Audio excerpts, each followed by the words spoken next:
pribadi kita sendiri ya, seperti itu. Apakah kalau kita nggak ikut juga nggak apa-apa, atau justru sebaiknya ikut karena ada manfaat yang bisa kita dapatkan. Nah, kira-kira kalau menurut Bapak sendiri seperti apa? Kembali lagi di Success Talk Total Quality Indonesia bersama saya Bella. Di sini masih dengan narasumber kita Bapak Wan Juli dan Ibu Ika Francisca. Itu, terima kasih. Oke, baik Pak. Nah, kira-kira kalau menurut Bapak sendiri, kalau kita mau berpartisipasi ini Pak di Tax Amnesty Jilid yang kedua, apa saja sih Pak yang harus dipersiapkan? Jadi apa saja yang harus kita persiapkan untuk bisa berpartisipasi? Karena ini kan juga ada orang-orang yang awam ya Pak ya, mungkin ya seperti itu. Kira-kira harus seperti apa? Nah, mungkin bisa dijelaskan Pak apa saja yang perlu dipersiapkan. Kemudian bagaimana sih cara supaya kita bisa ikut serta seperti itu? Silakan Pak. Baik, terima kasih. Jadi persyaratan untuk PPS 1 dan PPS 2 itu memang agak sedikit berbeda. Untuk PPS 1 itu kita harus memastikan bahwa aset itu diperoleh sebelum 31 Desember 2015 dan masih tetap ada pada saat 31 Desember 2015. Oke. Atau tahun buku ya, tahun buku. Karena waktu TA dulu juga menghormati tahun buku. Oke. Nah, jadi poinnya di situ. Kemudian untuk PPS 2 kita harus memastikan bahwa perolehan aset itu memang betul-betul terjadi di 2016 sampai dengan 2020, yang mana pada tanggal 31 Desember 2020 aset itu tetap ada. Oke. Jadi itu harus dipastikan. Kemudian syarat tambahan untuk yang PPS 2 itu tentu saja kalau ada permohonan restitusi berarti juga harus di stop. Kemudian permohonan banding keberatan itu juga harus di stop. Sengketa juga di stop karena memang mekanismenya adalah supaya kembali seperti lebaran 00 ya. Jadi wajib pajak yang diskus itu 00. Jadi mungkin itu poinnya mengenai mekanismenya sendiri seperti yang tadi sudah disampaikan.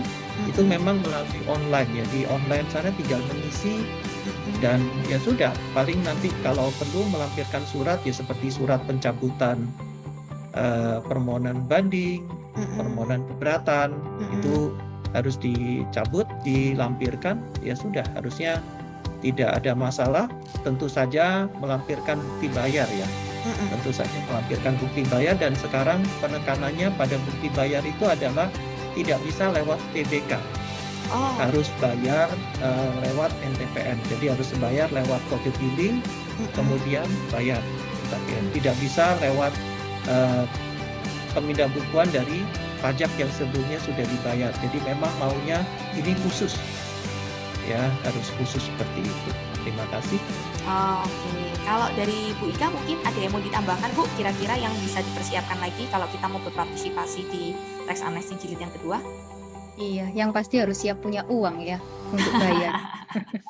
Ya itu, jadi kita juga harus menghitung ya, berapapun harta yang kita declare itu berapa tebusan yang harus kita bayar. Ya itu sih, karena kadang kita juga melihat administrasinya, tapi kita tidak menghitung sebenarnya kita cukup nggak uangnya untuk bayar itu sih. Ya, kalau yang lain teknis tadi dan sesuai dengan aturan, Pak Wan Juli sudah menjelaskan sangat detail.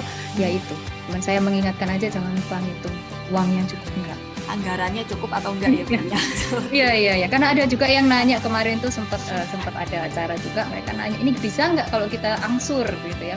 Sebenarnya kan yang cukup membedakan juga dengan TA yang pertama dulu, ini bisa disubmit beberapa kali itu, jadi dari periode Januari sampai dengan Juni itu kita bisa submit berulang-ulang sampai dengan Juni, sampai dengan 30 Juni. Nggak cuma sekali submit gitu aja ya Bu? Tidak, ya betul. Jadi mungkin kita juga harus mempersiapkan itu, di samping kita lihat harta kita apa saja begitu ya yang mau kita declare, ya kita juga harus lihat anggaran kita berapa. Oh mungkin bulan ini saya punya nih dana untuk saya bayar, kemudian bulan depan saya punya lagi dana untuk tebus yang ini gitu ya, sambil kita persiapkan itu sih.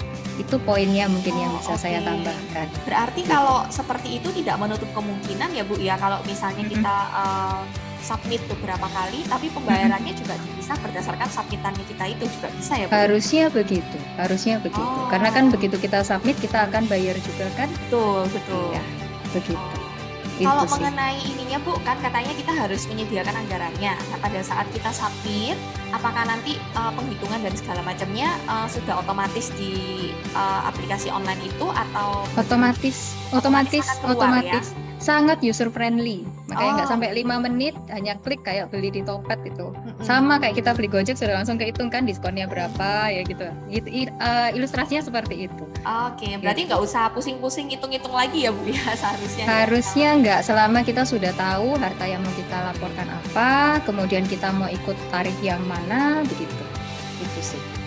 Wah, ini menarik sekali ini ya. Jadi sekarang Iya. sistemnya kalau sesuai dengan anggaran kita bisa submit sesuai dengan berapa yang mungkin mampu kita bayarkan dulu sampai dengan Juni nanti, seperti itu ya Bu ya. Iya, kurang lebih begitulah, kurang lebihnya. Nah, pada prakteknya apakah sudah istilahnya sudah banyak orang yang melakukan itu Bu? Maksudnya kayak disubmit beberapa kali seperti itu dan memang bisa atau bagaimana? Apakah sudah ada yang mencoba? Harusnya begitu ya Ibu. Kalau kita lihat dari pencapaian se-Indonesia aja sudah banyak kan. Dan banyak juga mereka yang sekarang submit dulu. Kenapa? Karena tadi tuh kan ada salah satu batasan bahwa kalau kita mau ikut PPS ini, maka kita juga tidak dalam posisi sedang diperiksa. Betul. Jadi kita mumpung sekarang lagi tidak diperiksa, kita submit dulu deh sebagian. Nanti kita submit lagi, itu banyak kok Ibu. Jadi ini sudah banyak sekali peserta yang melakukan itu, dan nampaknya juga bisa terlihat dari hasil pencapaian yang secara nasional ya. Kalau dilihat itu di berita juga banyak, sudah berapa. Januari saja sudah luar biasa ya Bu. Yes, betul. Jadi ya semoga ini programnya bisa sukses membantu pemerintah juga. Iya. Baik. Nah, pertanyaan selanjutnya, apakah memungkinkan ya Pak Wan Juli ya untuk teks amnesti jilid 2 ini akan diteruskan ke jilid-jilid lainnya Pak? Atau ini sudah paling akhir gitu ya dari negara? Nah, kira-kira kalau menurut Bapak sendiri bagaimana Pak? Baik, terima kasih. Jadi ini yang sulit kita jawab ya terus terang, karena waktu yang lalu itu pun sebenarnya waktu TA lalu itu pun sudah disampaikan tidak ada TA lagi. Jadi memang masih banyak pro dan kontra. Tapi yang sekarang ini pun masih diberikan kesempatan. Bagaimana untuk ke depan? Terus terang kita tidak bisa menyebutkan pasti lagi. Tetapi yang jelas ini sekarang ada kesempatan di depan mata yang harus dimanfaatkan begitu. Jadi kalau ke depan seperti apa kita tidak bisa memprediksikannya. Prediksi ya Pak ya, seperti itu. Karena argumen dari mereka yang tidak mengharapkan terjadi lagi adalah kalau diberikan kesempatan lagi maka akan tidak adil bagi yang dulu sudah ikut, apalagi tarifnya sama. Betul. Apalagi tarifnya sama. Nah sekarang tarifnya sudah dinaikkan sudah berkali-kali lipat dari dulu ya. Dulu kan 2%. Sekarang tarif paling murah itu untuk investasi itu sudah 6%. Jadi ada kenaikan sekitar 3-4 kali lipat. Dan saya tidak yakin terus terang kalau misalnya nanti diadakan lagi mau tarif berapa. Iya. Ya tentu saja tarifnya batasannya adalah tarif PPH. Betul. Ya memang masih ada spare ya, kalau tarif PPH kan 30%. Betul. Ya mungkin kalau misalnya diadakan lagi ya pasti tarifnya sudah naik daripada 20% mestinya ya. Tapi kalau sudah 20% ya saya tidak lihat apakah masih ada benefitnya lagi. Jadi itu kan pasti ada trade-off juga di situ. Betul. Malah jadi nggak menarik ya Pak ya kalau tarifnya semakin dinaikkan lagi ya untuk masyarakat. Oke, kalau menurut Ibu sendiri bagaimana Bu? Apakah kira-kira ada kemungkinan Bu untuk dilanjutkan ke jilid-jilid berikutnya? Iya, seperti layangan putus jilid 2 gitu ya. Katanya sudah ada itu jilid 2. Iya, tapi kalau saya melihat kenapa juga pemerintah tidak memberi label teks amnesti kedua ya. Jadi memang kayaknya mereka tidak mau ada kesan bahwa ini adalah teks amnesti kedua, tapi mereka memberikan judul itu adalah program pengungkapan sukarela. Jadi kita voluntary disclosure aja, seperti itu. Jadi kalau apakah itu akan dilanjutkan ke jilid-jilid berikutnya ya seperti yang tadi Pak Wan Juli juga sempat singgung masalah tarif ya. kalau sudah nanti kemudian itu dinaikkan dan menjadi tidak menarik ya apa gitu ya benefitnya. Karena sebenarnya ini juga tidak diakui sebagai tax amnesty kalau saya lihat. Pemerintah tidak mau menyebut itu sebagai tax amnesty. Bahkan saat kemarin saya mendengar Pak Suhasil Nazara paparan ya, Wamenkyu paparan juga dia menyebutkan sebagai program pengungkapan sukarela, bukan sebagai pengampunan pajak lagi. Seperti itu, Ibu. Iya. Iya. Jadi mungkin pada saat akhir-akhir tahun lalu mungkin masih tax amnesty ya Bu ya. Sempat digaungkan tax amnesty, tapi awal-awal ini sudah diganti ya Bu ya, jadi program pengungkapan sukarela. Iya, betul. Di media saja mungkin yang memang supaya apa ya menarik dan kemudian tidak membuat rancu ketika kita membaca, karena yang ada di pikiran kita kan masih terlena dengan yang lalu amnesti gitu ya. Jadi ya media mungkin menulisnya seperti itu. Tapi secara resmi pemerintah tidak menulis itu sebagai tax amnesty jilid kedua ya. Oke. Sih poin yang mungkin bisa saya tambahkan. Oke, baik. Nah, kira-kira ini ya Pak, kalau misalnya ini kita melewatkan PPS ini ya, nah kira-kira apa sih Pak akibatnya Pak? Kalau yang paling jelas saja, kalau kita seandainya nggak ikutan yang ini ya, nah kira-kira ini akibatnya bisa seperti apa Pak?